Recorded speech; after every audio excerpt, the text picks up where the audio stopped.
Hi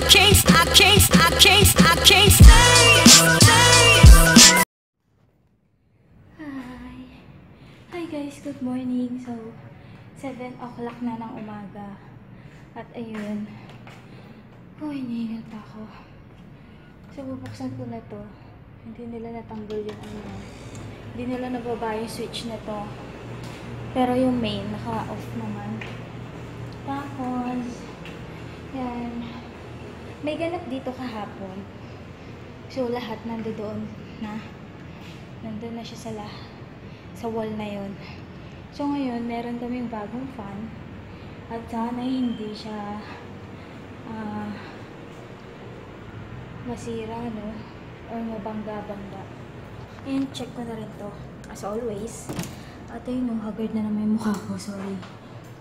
Yan. At ito lagi kong pinapantayan dito kasi kapag may voice na nag-CR, ang ano niya, ang tsaka-tsaka niya. So, nasa na yung mga ano rito. Nawala yung mga soap. Anyway, kahapon kaya wala ako kasi si Ate Ana nandito. Siya yung pumunta. Pagkatapos, siya yung naglinis. Yun yung ganap. At yan. So, yung mga sabon namin. Ang daming ang daming nabago. So, binabantayan at tinitignan ko yung mga ganap. At sana yun.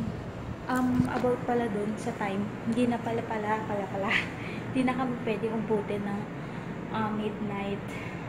Dahil nagbago na yung admin, bago na lahat. And yun.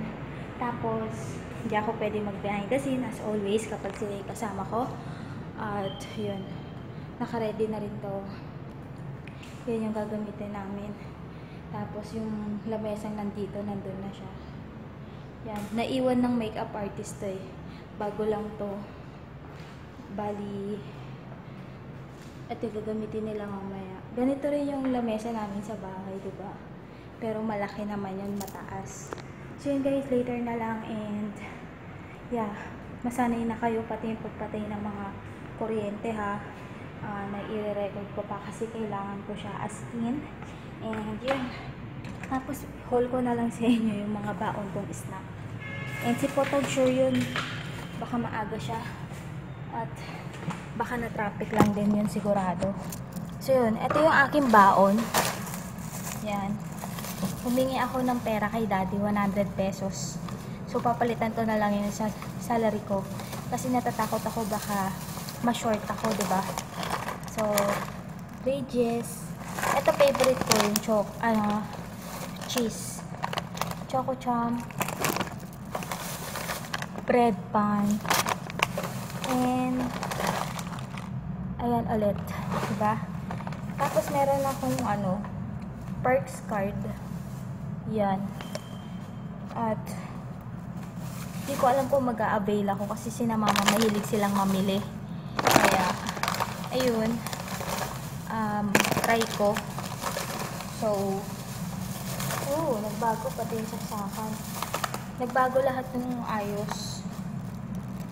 Tapos naglagay din sila ng book sa ilalim. Yan. Nagbago lahat. So, ang daming mga nagbago dito kasi naglinis si ate.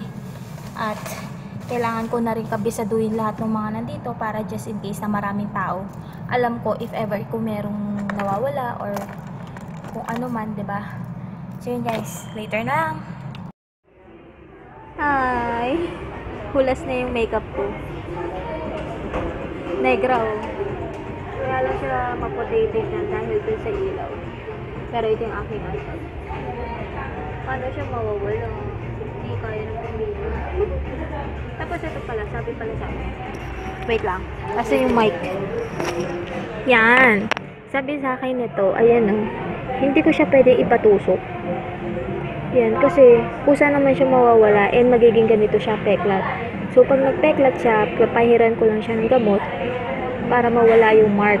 And ngayon, if ipapafacial ko siya, syempre, diba, tutusukin to. Pag tinusok to, magkakaroon na ako ng butas-butas sa pisngi. So, kung titignan mo kasi itong mukha ko, wala naman siyang as in na butas-butas na malalim. Kundi ganyan lang siya. Pag ginawa ka mo, wala naman siyang butas. So, yun. At, wait lang. Yung ilong ko. So, yan. Oh. Tapos yung aking nail. Hindi ko napalitan. Baka bukas din pala, makuha ko yung salary ko. Baka bukas, makuha ko siya ng siguro 10 a.m. or 11 or before lunch or after lunch. Mga ganun kasi kadalasan ng schedule ko. So, bukas ko malalaman kung magkano ang aking salary dahil ang lola nyo nag-overtime and hindi ko alam kung may graveyard pa yun or yung night shift differential na sinasabi nila. So, yun. At kanina nagbayad nga ako. Wala ako dito kanina bali may nagbantay dito. So, kanina habang may tao dito, nagsushoot sila inasikaso ko na nga yung mga benefits ng mga bayarin. So, ngayon yung bayarin kanina umabot ng something chenelin. So, hindi ko na i-mention kung ano. At natagalan ako sa PhilHealth. Sobrang tagal sa PhilHealth, grabe. So, dun ako as in pinaka nagtagal. Kaya, hindi ko tuloy naabutan yung idol ko, nakakaloka. Tapos, yung isa, wala din. So, ngayon yung naharang ko lang yata, dalawa. Kasi dalawa lang din naman din sila talaga. Yung as in na true lalo na kilala ko. Then, yung iba, hindi ko siya kilala to be honest. So, ayun. So, ngayon kaya pala ako nandito and kaya rin ako nagpa-vlog dahil yun nga, pinapanood ko sila tapos kinukuhanan ko sila ng behind the scene file namin dito and hindi siya pwedeng i-upload. So, yan. At hindi ko alam kung paano gagawin dun kasi basta mag-take lang ako ng behind the scene and record na rin namin yun syempre ng mga pumunta ritong artist. At yan, hindi ko alam kung paano mangyayari doon. Pero basta ang sabi sa akin, mag-take ako ng behind the scene and yon. Yung mga oras na wala ako dito, yung manager ko, yun yung nag-take ng behind the scene. Then ngayon, wala na siya. Ako na uli yung pumalit. Ayan, magbe-behind the scene na naman ako until the end. Until matapos tong mga to. So, yan. Bali, nandito sila Tapos dito sa harap ko meron. Tapos dito may nagbibihis, di ba? So ngayon, ginawa ko, tinakpan ko siya nito. At ayan. Di ba? Censored na. Wala na makikita. So yun, at next na nito, sigurado, pagpapatay ko ng mga ilaw, tubig, check ng bintana. So, sa mga bago pala, siguro kaya kasi kayo nababawasan yung mga sabis. Kasi baka nagsasawa na kayo doon sa pagpatay ko ng kuryente, ng tubig. Sorry kasi kailangan ko siya.